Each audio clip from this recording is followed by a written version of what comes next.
Ever noticed how your electric car never quite reaches the range the manufacturer has promised you? You charge it up, you set off with a full battery, and those 500 kilometers somehow turn into 380. Don't worry, your car isn't broken, it's just being honest. That number you see on the paper comes from a test called the WLTP, and today we'll unpack what that means, why your EV will never reach it, and why that's perfectly fine.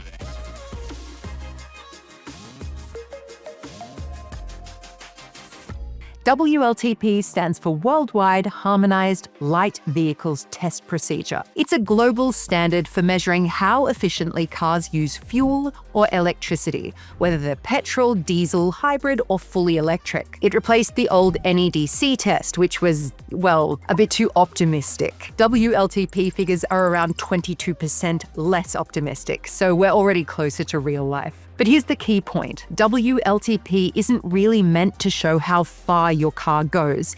It's there so you can compare cars, because every model is tested in the exact same conditions. So, no traffic jams, no headwinds, no steep hills, just a perfectly smooth test bench in a lab. Think of it like measuring marathon times on a treadmill. Consistent, yes, but not quite the real thing. Instead of driving on real roads, cars are placed on what's basically a treadmill, a chassis dynamometer, for about half an hour.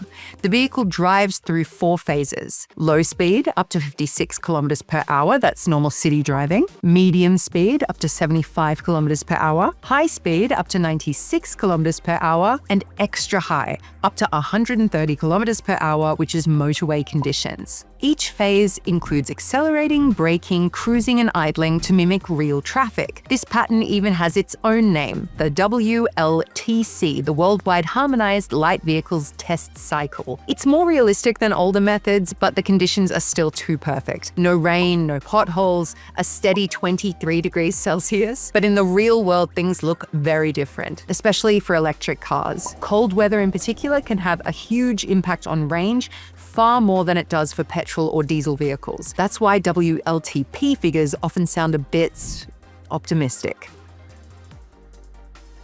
Here's how it all looks in practice. The Tesla Model Y long-range AWD has a WLTP range of 586 kilometers. But in real-world tests, it manages around 415. That's roughly 29% less. The Volkswagen ID.3 Pro S is rated at 568 kilometers, but delivers closer to 450, around 21% less. And the MG4 Electric Extended Range Trophy promises 520 kilometers, yet real drivers see around 440, roughly 15% down. It's quite a difference, isn't it? And it's not always the same gap. It depends on how you drive, the terrain, the temperature, tire pressure, even on how full the car is. Florian from GoE, who drives an MG4, summed it up perfectly. He said, "My MG4 has a WLTP range of 529 kilometers, but in hilly regions, I usually manage about 290 to 320 kilometers between charging stops." So,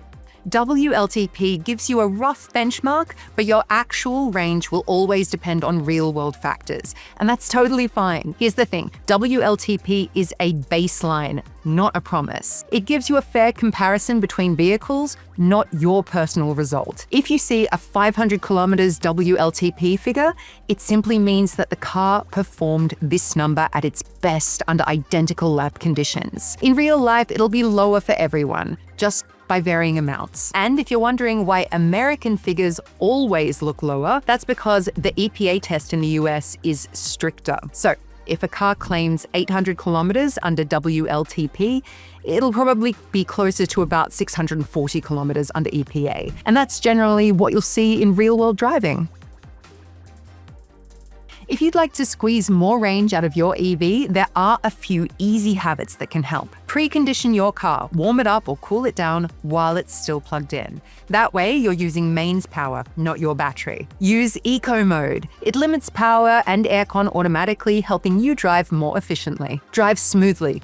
Gentle acceleration and braking make a massive difference. Ease off when towing. At higher speeds, energy use can skyrocket by 50 to 100%. And of course, charge smartly. For example, at home with your Go charger, where you can easily precondition your car and even use your own solar power. Could WLTP be improved? Definitely. A more realistic test could include hilly roads, extreme temperatures, and longer routes. But that would make testing slower, more complex, and far more expensive, especially since every car version, wheel size, and battery type needs its own test. So for now, WLTP remains the best compromise. Fair and consistent, even if it's not perfect. If you want truly realistic numbers, check out independent real-world tests by ADAC in Germany, or for instance, the LPRE tests run by NAF in Norway. They drive cars in everyday conditions and publish detailed range results,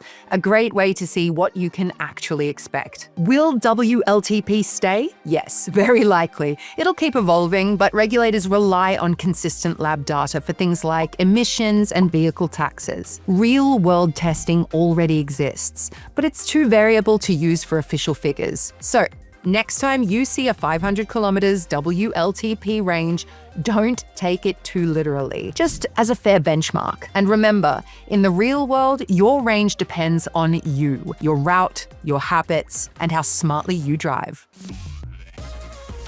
So, how close do you get to your WLTP range? Let us know in the comments below, and if this helped clear up the mystery, give the video a like and subscribe for more EV insights from GoE. I'm Amy, thanks for watching, and remember, drive smart, charge smarter.